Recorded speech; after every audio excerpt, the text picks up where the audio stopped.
Next, I wanted to introduce Hawa Wehelie, another family member. She's an attorney and business consultant based in Washington, D.C. She works with a diverse clientele from startups and small businesses to multinational firms and government agencies. Hawa holds a JD and master's degree in business administration from Howard University. Since 2010, Hawa and her family have been directly impacted by the discriminatory policies and programs targeting Muslims. They have been placed on terrorist watch lists, face continuous harassment at the U.S. border, are under FBI surveillance, and most significantly, her younger brother, Yusuf, was a victim of entrapment by the U.S. government and was later given a harsh prison sentence of 10 years in July 2017 for the pretextual crime of possession of a firearm as a felon, a sentence 292% longer than the upper end of the federal sentencing guidelines. Please join me in welcoming Hawa Wehelie.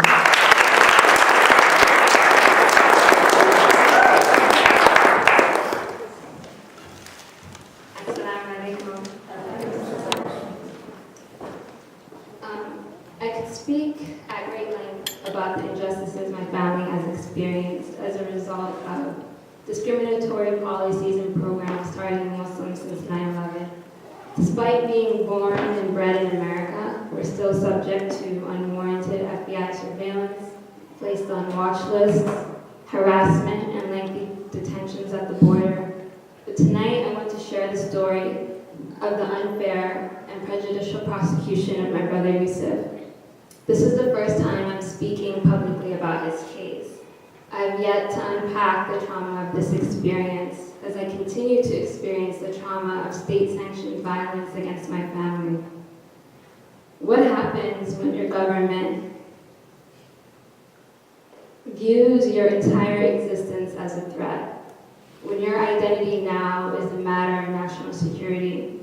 When your religiosity is somehow a measure of your propensity for violence, of your criminality, and now your body symbolizes the excess of political violence?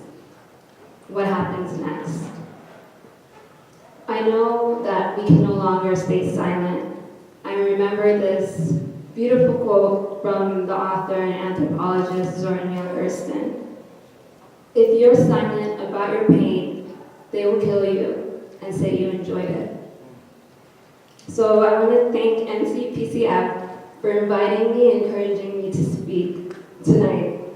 Yusuf's case coincided, I'm breathing heavy on Yusuf's case coincided with the birth of my legal career. I was sworn in as an attorney a month after his sentencing hearing. And I remember standing in the courtroom in New York State where I and every attorney and judge in this country took an oath to uphold the principles and the laws enshrined in the Constitution. Freedoms like freedom of speech, freedom of religion, freedom of association, of expression, your right to a fair trial. Yet, I knew in that moment that these principles and these laws in the Constitution don't apply. They don't apply to people like me. These notions of justice and equality before the law are not safeguards for my community. Rather, they are forms of oppression and humiliation. Yusuf's story begins in 2010, and I'll try to be brief, and I'm not going to include a lot of the details for the sake of time. But it begins in 2010 in Yemen, when Yusuf and our older brother Yahya were traveling back from Yemen and were detained in Egypt, where we discovered that they were placed on the no-fly list. Yahya was detained in Egypt in limbo for 3 months. While Yusuf was able to return earlier than Yahya, he was held in an Egyptian jail where he was blindfolded, interrogated, and assaulted. Their case gained national coverage, and with the assistance of CARE, they were able to return home and eventually removed from the no-fly list. It's safe to assume that my family has been under close government watch since this ordeal in 2010. In December of 2015, Yusuf met a good practicing Muslim brother from Atlanta. He was a businessman. He invested in the masajid, in the mosque, in the community. This good brother turned out to be an undercover agent who sought my brother's conviction. From his first encounter with the agent in December of 2015 to his arrest in July of 2016, Yusuf was under daily and constant surveillance. Daily and constant surveillance. His phone was tapped, there was drones following him, there were cameras placed in the street lamp facing our home and along our street in our neighborhood. There was a FISA intercept inside of our home, recording private and intimate conversations. Daily and constant surveillance. In February of 2016, the undercover agent who was posing as his friend offered to pay him to bring firearms from Baltimore to Virginia, and Yusuf agreed.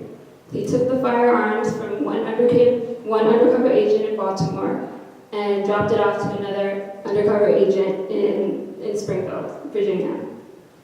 He was arrested 5 months after this incident, and he was charged with the possession of a firearm by a felon. This was his only charge. At the preliminary hearing, the government admitted that the firearm offense had nothing to do with terrorism and was indeed a crime of opportunity. At sentencing, however, the focus of my brother's case turned on statements that he made to the undercover agent on March 30th, 2016, during a 3-hour-long meeting, of which only 5 minutes of where he conjured hypotheticals of violence were emphasized, and the remaining 175 minutes were ignored. The prosecution in his case admitted that the statements were unrelated to the firearms offense, and that these statements would not support any crime whatsoever. It was not conspiracy, no material support, no terrorism charge at all. And the government's multi-year investigation from December until July, unearthed no evidence of terrorism whatsoever, and the prosecution deemed a 46-month sentence would be appropriate. At the sentencing hearing, the presiding judge, Bruce Lee, repeated the phrase and it became a refrain throughout the proceeding. Context matters. Context matters. Yet he ignored the very context of my brother's words. He ignored Yusuf's actions throughout this investigation, and he sentenced Yusuf to 120 months, a sentence nearly 3 times higher than the recommended guidelines.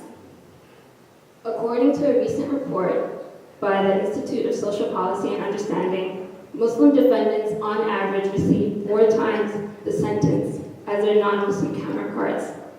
For example, for the same crime, a Muslim defendant was sentenced to 211 months versus his non-Muslim counterpart who committed the same exact crime was sentenced to 53 months. The rationale behind this harsh sentencing is that these Muslims are more violent. They cannot be deterred or rehabilitated. They're uniquely dangerous.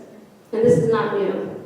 In the 80s and the 90s, similar accusations were made against young black men in the war on drugs, where young black men were described as remorseless super predators, and harsh sentences for low-level and non-violent drug offenses were imposed. Americans now realize that young black drug offenders were unfairly characterized, and which has eventually led to the reduction in the length of drug-related offenses, in the sentencing of drug-related offenses. Fears of Muslims as violent terrorists, radicals, extremists continue to dominate public discourse today. Politicians and judges are pressured to be tough on terrorism, and it is doubtful, at this moment, that they will institute reforms to reduce prison sentences for Muslims without a change in how American society views Muslims and views the war on terror at large. So, a lot of the families here today have suffered similar injustices that my family has suffered and are painted with all the fervor and vilified and dehumanized in the media. And at times it seems very hopeless. Even for me, American-born, American-educated attorney, and I couldn't help my brother. But there is something that we can do. And I'm speaking to myself as much as I am speaking to to you. And Vince mentioned this point earlier, but the importance of building community. In order for us to heal and move forward from this traumatic experiences, we need community. There is power in people and there's power in numbers. And we need to get involved and support organizations like NCPCF and CARE and Muslim Legal Defense Fund and CCR, who work tirelessly to fight for our humanity. And we must always make dua, as my father always told us, that the dua is the powerful weapon of the believer. And I want to take this moment to make a short dua. May Allah bless our caged and forgotten brothers, sons and fathers with the beauty of patience, the strength of faith, and the honor of wisdom.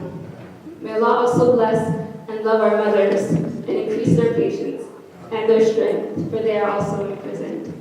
And may Allah grant ease and freedom to all political prisoners everywhere. And before I leave, I want to share a call and response that I learned back in undergrad by this amazing activist and mentor of mine, and it's inspired by the intro of Gil Scott Heron's Winter in America. So if you would all please stand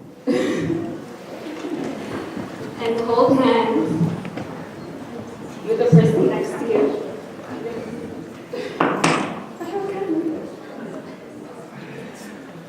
And repeat after me.